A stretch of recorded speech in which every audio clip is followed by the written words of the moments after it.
Freshers మెయిన్‌గా job సీకర్స్‌కి కామన్‌గా ఉన్న ఒక డౌట్ ఏంటంటే, మేము ఇప్పుడు ఐటీ జాబ్‌లోకెళ్ళాలంటే ఏ కోర్స్ నేర్చుకుంటే బెటర్?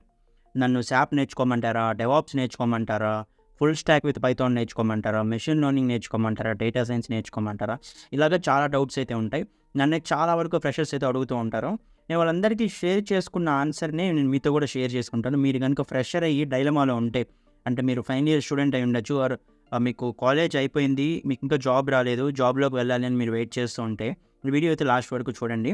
అంటే చాలా వరకు కామన్‌గా చేసే కొన్ని మిస్టేక్స్ కూడా ఉంటాయి. ఏంటంటే, ఎవరో చెప్పారని ఆర్ పర్టిక్యులర్ టెక్నాలజీ గురించి ఎవరో మీకు తెలిసిన వాళ్ళు జాబ్ చేస్తున్నారనో, మీరు జంప్ అయిపోతారు.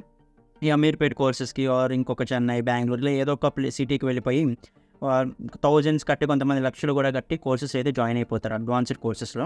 దానివల్ల మీకు ఎటువంటి ఉపయోగం కూడా లేదు. తొందరపడైతే చేయకండి. కోర్సెస్ ఎవరికంటే అదొక డిఫరెంట్ కేటగిరీ. నేను అది కూడా షేర్ చేసుకుంటాను. బట్ తొందరపడి బజ్ వర్డ్స్ వినైతే వెళ్ళిపోకండి. ఫ్రెషర్స్ ఎళ్లి డేటా సైన్స్ నేర్చుకుంటారు. ఒక 3 మంత్స్ కోర్స్ అంటారు. 1 మంత్ కోర్స్ అంటారు.